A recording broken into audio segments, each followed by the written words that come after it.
പ്രിയ സജ്ജനങ്ങളെ, സാദര നമസ്കാരം. രാജേഷ് നാദാപുരമാണ്. നാം ഇന്നലെ മുതൽ ചർച്ച ചെയ്യുന്നത് പാപയോനിയെ കുറിച്ചാണ്. അതിനൊപ്പം തന്നെ സ്ത്രീയും വന്നിരിക്കുന്നു. പാപയോനി എന്ന് പറയുമ്പോൾ എന്താണെന്ന് നമ്മൾ ഇന്നലെ വിശദീകരിച്ചു. ഒന്ന് ചുരുക്കത്തിൽ പറഞ്ഞാൽ, നിങ്ങൾ അഫ്ഗാനിസ്ഥാനിൽ ഒരു സ്ത്രീയായിട്ടാണ് ജനിക്കുന്നതെങ്കിൽ നിങ്ങൾ പാപയോനിയിലാണ്. നിങ്ങൾക്ക് ജീവിതത്തിൽ ഒരിക്കലും പുറത്തേക്ക് ഇറങ്ങുവാനോ വിദ്യാഭ്യാസം നേടുവാനോ നിങ്ങളുടെ മുഖം പോലും പുറത്തു കാണിക്കാൻ കഴിയില്ല. നിങ്ങൾ സിറിയക്കടുത്ത് യസീദി പെൺകുട്ടിയായിട്ടാണ് ജനിക്കുന്നതെങ്കിൽ നിങ്ങൾ പാപയോനിയിലാണ്. യസീദിയായിട്ട് ജനിക്കുന്ന എല്ലാ മനുഷ്യനും പാപയോനിയിലാണ്. അവിടുത്തെ പുരുഷന്മാരെ മൊത്തം കൊന്നുകളഞ്ഞു, സ്ത്രീകളെയെല്ലാം ലൈംഗിക അടിമകളാക്കുന്ന കാര്യവും നമ്മൾ കണ്ടിരിക്കുന്നു. ഇതെല്ലാം പാപയോനിയാണ്. നമുക്കൊരു നിമിഷം പോലും ചിന്തിക്കുവാൻ കഴിയുമോ അങ്ങനെയുള്ള ഒരവസ്ഥ? അപ്പൊ ഇതെല്ലാം പാപയോനിയുടെ ഗണത്തിൽ പെടുന്നു എന്നത് മാത്രമാണ് ഇതിനൊക്കെ സമാധാനമുള്ളത്. രണ്ടാമത്തേത് സ്ത്രീയാണ്. ഇവിടെ ഭഗവാൻ സ്ത്രീ എന്നെടുത്തു പറയുവാൻ കാരണമെന്ത്? പ്രകൃതിക്ക് രണ്ട് ഭാവങ്ങളാണ്, ഒന്ന് പുരുഷൻ, ഒന്ന് സ്ത്രീ. രണ്ടും പരസ്പര പൂരകങ്ങളാണ്, ഒന്നില്ലാതെ മറ്റൊന്നില്ല. അണ്ഡവാഹിനിയും ബീജവാഹകനുമാണ് സ്ത്രീ പുരുഷന്മാർ. ഈ സ്ത്രീ പുരുഷ ശരീരത്തെ നമ്മളൊന്ന് കമ്പയർ ചെയ്യുമ്പോൾ ക്ലേശം ഏതിനാണ് എന്നൊന്ന് പരിശോധിക്കാം. ഒരേ ദിവസം ഒരു ആൺകുട്ടിയും പെൺകുട്ടിയും ജനിക്കുന്നു. 12 വയസ്സാകുന്നു. ആൺകുട്ടി മെൻസസ് ആകുന്നില്ല, പെൺകുട്ടി ഋതുമതിയാകുന്നു. അവരുടെ ശരീരത്തിൽ നിന്ന് അവരുടെ സമ്മതമില്ലാതെ, മനസ്സിന്റെ നിയന്ത്രണമില്ലാതെ 6-7 ദിവസം രക്തം പുറത്തേക്ക് പോകുന്നതാണ് മെൻസസ് അഥവാ ഋതുമതിയാവുക എന്ന് പറയുന്നത്.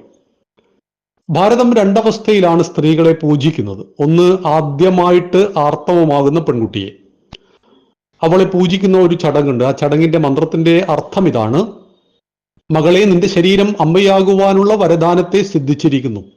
നിന്റെ പിതാവ് ഉത്തമ പുരുഷനെ കണ്ടെത്തി, അവനിൽ നിന്ന് നീ ഗർഭത്തെ സ്വീകരിക്കൂ, സൽസന്താനങ്ങളെ സ്വീകരിക്കൂ എന്ന് പറയുന്ന മഹത്തായ ഒരു ചടങ്ങാണ്. രണ്ടാമത് അവളെ പൂജിക്കുന്നത് അവൾ ഗർഭിണിയാകുമ്പോഴാണ്. അപ്പം ആർത്തവം എന്ന് പറയുന്നത് അശുദ്ധമായിട്ടോ ആർത്തവത്തെ മാറ്റി നിർത്തപ്പെടേണ്ട ഒന്നായിട്ടൊന്നും കാണുന്നില്ല. എന്നാൽ ശരീരശുദ്ധിയുടെ ഭാഗമായിട്ട് ഒരു സ്ത്രീ ആഗ്രഹിക്കാതെ അല്ലെങ്കിൽ അവരുടെ മനസ്സിന്റെ നിയന്ത്രണമില്ലാതെ രക്തം പുറത്തേക്ക് വരുന്നു എന്നതുകൊണ്ട് തന്നെ ശരീരശുദ്ധിയുടെ ഭാഗമായിട്ട് ഈ സമയത്ത് ക്ഷേത്ര ദർശനം, നിലവിളക്ക് വെക്കുന്നത് എല്ലാം ഭാരതത്തിലെ ഹിന്ദു സ്ത്രീകൾ ഒഴിവാക്കിയിട്ടുണ്ട്. അത് അവരുടെ വിശ്വാസത്തിന്റെ ഭാഗമാണ് എന്നറിയണം. അപ്പൊ 12ാമത്തെ വയസ്സിൽ ഒരു സ്ത്രീയുടെ ശരീരത്തിലെ ഒന്നാമത്തെ ക്ലേശം ആർത്തവം തുടങ്ങി പിന്നീട് അങ്ങോട്ട് അതൊരു 50 വയസ്സ് വരെ നീണ്ടു നിൽക്കും. 10ാമത്തെ വയസ്സിൽ മെൻസസ് ആകുന്ന പെൺകുട്ടി 50 വയസ്സ് വരെ അത് തുടരുമെങ്കിൽ 40 വർഷക്കാലം എല്ലാ മാസവും 6-7 ദിവസം അതിനുവേണ്ടി അവൾ ശരീരത്തെ ഒരുക്കി നിർത്തേണ്ടതാണ്. പ്രത്യേക ശ്രദ്ധ ആ സമയത്ത് ആവശ്യമുണ്ട്. നമ്മളൊരു വർഷം കൊണ്ട് അതിനെ കണക്കാക്കിയാണെങ്കിൽ 2800 ദിവസമെങ്കിലും, ഈ 40 വർഷത്തിനിടയിൽ 2800 ദിവസമെങ്കിലും ഈ ആർത്തവുമായി ബന്ധപ്പെട്ട ശരീരക്ലേശത്തെ ഒരു സ്ത്രീ അനുഭവിക്കുന്നു. പുരുഷന് എന്താണ് ഇതെന്ന് പോലും അറിയില്ല. ഇനി അതങ്ങനെ തുറന്നുകൊണ്ടിരിക്കെ 20ാമത്തെ വയസ്സിൽ വിവാഹം കഴിക്കുന്നു. ഉദാഹരണം പറയുകയാണ്, വിവാഹം കഴിച്ചാൽ പിന്നീട് ഗർഭിണിയാകുന്നു.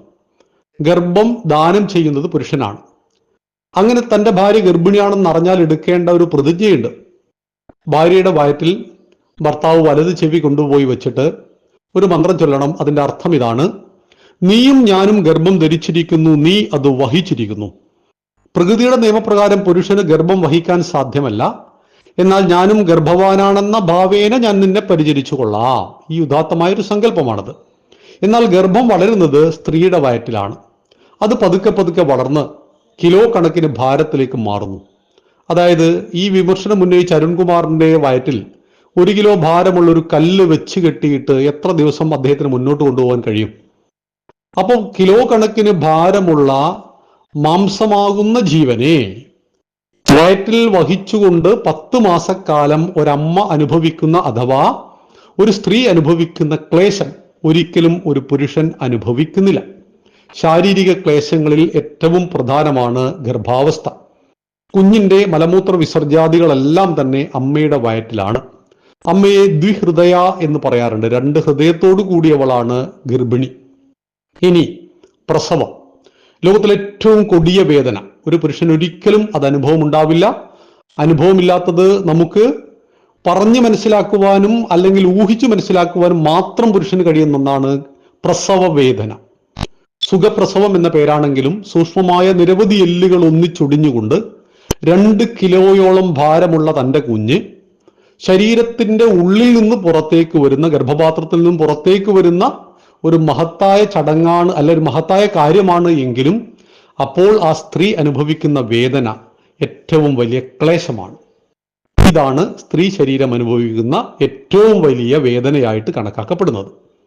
അവിടുന്ന് അങ്ങോട്ട് മുലയൂട്ടലും പിന്നീടുണ്ടാകുന്ന, സാധാരണഗതിയിൽ 5 പ്രസവിച്ചിരുന്നു എല്ലാ ദാരിദ്ര്യവും കഷ്ടപ്പാടുള്ള സമയത്ത്, അതായത് 20 വയസ്സിൽ വിവാഹം കഴിക്കുന്ന സ്ത്രീ 35-40 വയസ്സ് വരെ ഗർഭാധാനത്തിനും പ്രസവത്തിനും മുലയൂട്ടലിനും എല്ലാം നീക്കി വെച്ചിരിക്കുന്നു.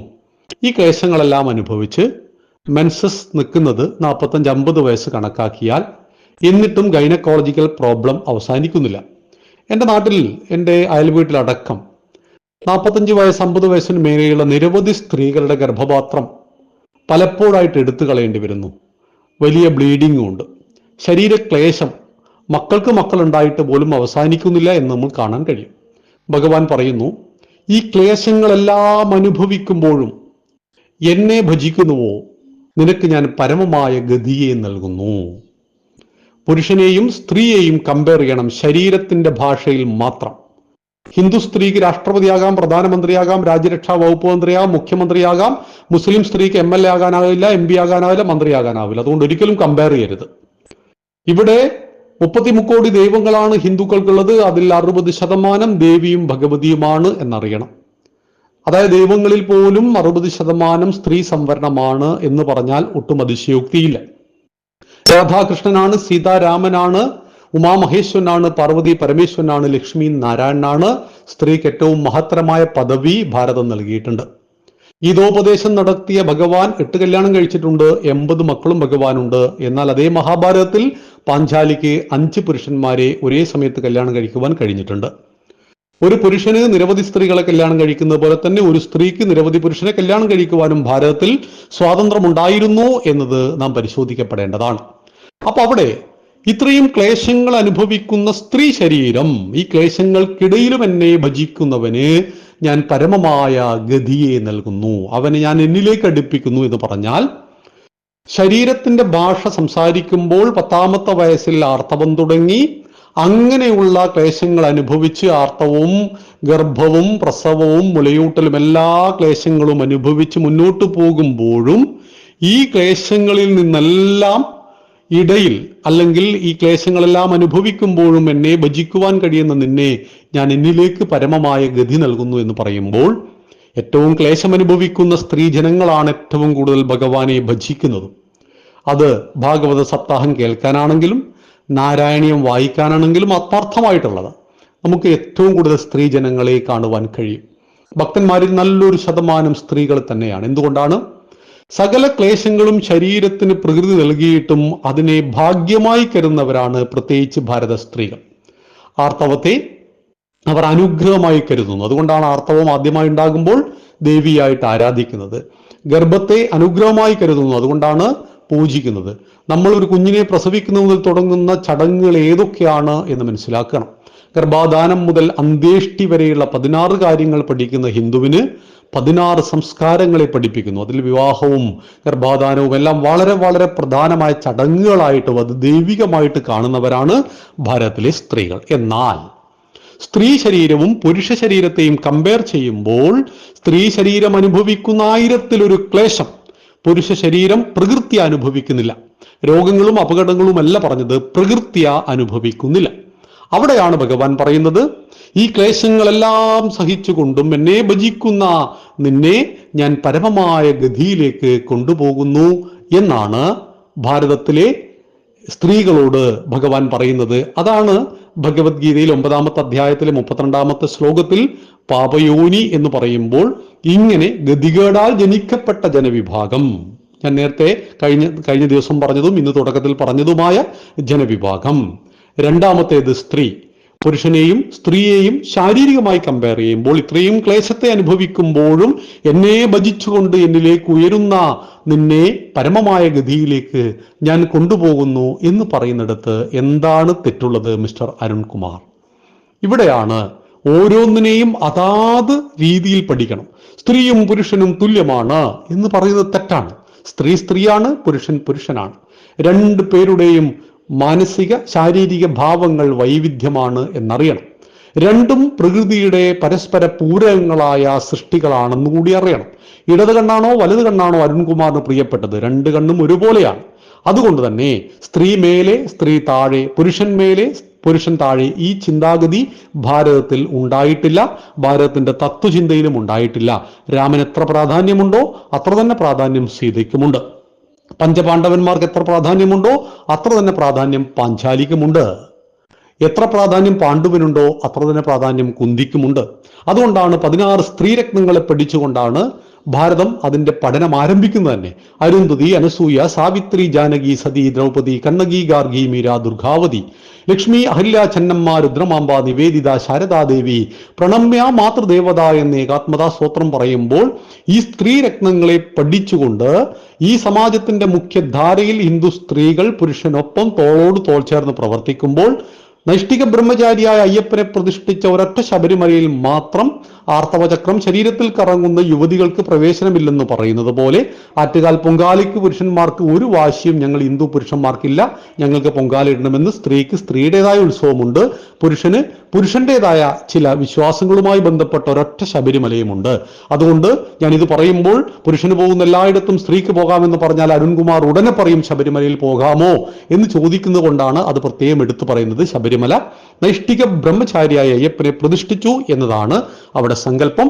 ഒരു ഹിന്ദു സ്ത്രീക്കും അങ്ങോട്ട് പോകണമെന്ന് ആഗ്രഹമുണ്ടായിരുന്നില്ല ആർത്തവചക്രം കറങ്ങുന്നവർക്ക് എന്ന് മനസ്സിലാക്കണം. അവിടെ പോയ കനകദുർഗയോ ബിന്ദുവോ രഹന ഫാത്തിമയോ ഹിന്ദുക്കളേ ആയിരുന്നില്ല എന്നുകൂടി അറിയണം. അതുകൊണ്ട് ഭഗവാൻ പറഞ്ഞ വാക്കുകൾ ഏതർത്ഥത്തിലാണ് പറഞ്ഞിരിക്കുന്നത് എന്ന് സ്ത്രീയെക്കുറിച്ചുള്ള ആ ഉദാത്തമായ കാഴ്ചപ്പാടിൽ നിന്നുകൊണ്ട് അവളുടെ ശാരീരിക ക്ലേശങ്ങളെ പുരുഷനുമായിട്ട് കമ്പയർ ചെയ്തുകൊണ്ട് സംസാരിക്കുമ്പോൾ ഈ ക്ലേശങ്ങൾക്കിടയിൽ നിന്നുകൊണ്ടെല്ലാം എന്നിലേക്ക് ഉയരുന്ന കോടാനുകോടി സ്ത്രീകളുടെ മനോഹരമായ ചിത്രത്തെ വരച്ചു കാണുന്ന ഈ ശ്ലോകത്തെ താങ്കൾ വികടീകരിച്ചത് വളരെ ദുഃഖകരമാണെന്നറിയണം. നാളെ നമുക്ക് ആരാണ് വൈശ്യൻ ആരാണ് ശൂദ്രൻ എന്ന് ചിന്തിക്കാം. നന്ദി, നമസ്കാരം.